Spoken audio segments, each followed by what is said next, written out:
Louvado seja nosso Senhor Jesus Cristo, para sempre seja louvado. Hoje, sexta-feira da 7ª semana da Páscoa. Vamos refletir a leitura tirada dos Atos dos Apóstolos, capítulo 25, do versículo 13 a 21, que diz assim: Naqueles dias, o rei Agripa e Berenice chegaram a Cesareia e foram cumprimentar Festo.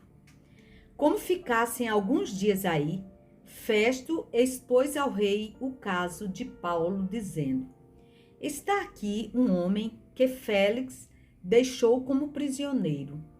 Quando eu estive em Jerusalém, os sumos sacerdotes e os anciãos dos judeus apresentaram acusações contra ele e pediram-me que eu condenasse. Mas eu lhes respondi que os romanos não costumam entregar um homem antes que o acusado tenha sido confrontado com os acusadores e possa defender-se da acusação. Eles vieram para cá e no dia seguinte, sem demora, sentei-me no tribunal e mandei trazer o homem. Seus acusadores compareceram diante dele, mas não trouxeram nenhuma acusação de crimes de que eu pudesse suspeitar. Tinham somente certas questões sobre a sua própria religião e a respeito de um certo Jesus que já morreu, mas que Paulo afirma estar vivo. Eu não sabia o que fazer para averiguar o assunto. Perguntei então a Paulo se ele preferia ir a Jerusalém para ser julgado lá. Mas Paulo fez uma apelação para que a sua causa fosse reservada ao juízo do augusto imperador. Então ordenei que ficasse preso até que eu pudesse enviá-lo a César. Palavra do Senhor. Fazer a vontade de Deus deve ser nosso maior compromisso. Eis que se aproxima a solenidade de Pentecostes, próximo domingo, na qual iremos renovar o nosso batismo. Vamos renovar o Espírito Santo que habita em nós.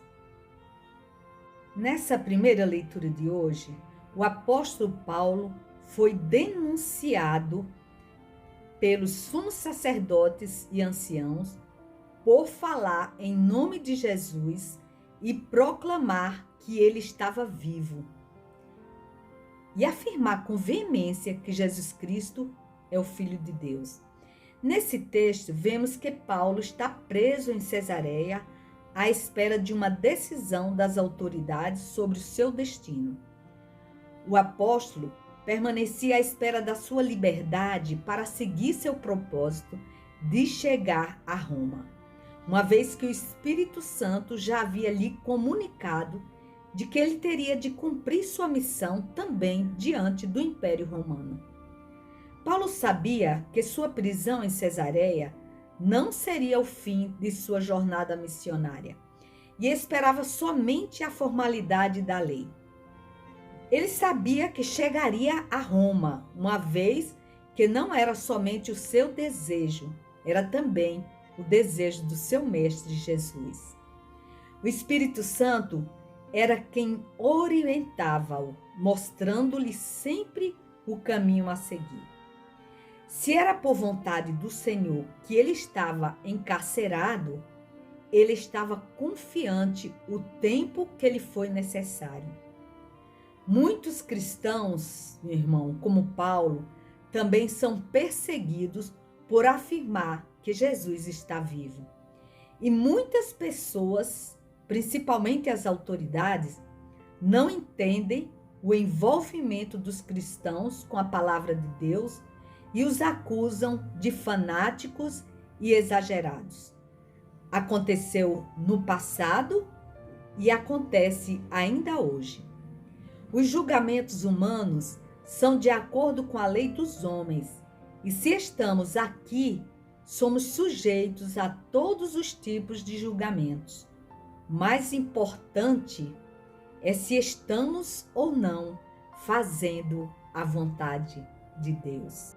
No Evangelho de hoje, tirado de São João, capítulo 21, do versículo 15 a 19, Jesus insiste com Pedro, perguntando 3 vezes se ele o ama. Após cada afirmação de Pedro, ele repete: apacenta os meus cordeiros, apacenta minhas ovelhas. Jesus, antes de ir definitivamente para junto do Pai, quer confiar a sua missão a alguém que o ame de fato. Sem um amor verdadeiro, a missão não será continuada e as ovelhas se perderão. Jesus confia a Pedro a pedra que sustenta a igreja, as suas ovelhas, o seu povo, e pede que ele cuide deles com amor. Assim, Pedro se torna o início de uma igreja que nasce do amor, do cuidado com as ovelhas. É essa a igreja que Jesus quer de nós. Uma igreja que priorize o amor ao próximo, que ame o seu semelhante e na qual os irmãos se cuidam de modo recíproco, principalmente aqueles que mais necessitam, as ovelhas desgarradas, aquelas que se desviaram, os pobres.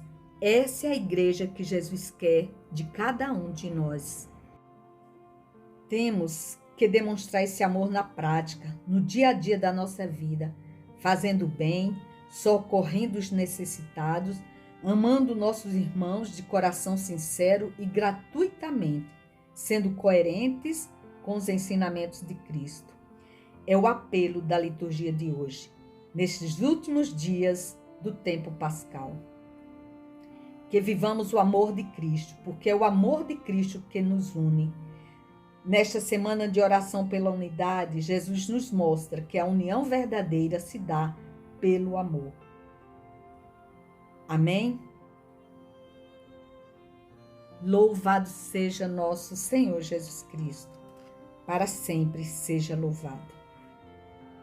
Se gostou do vídeo, se inscreva no canal, se ainda não se inscreveu.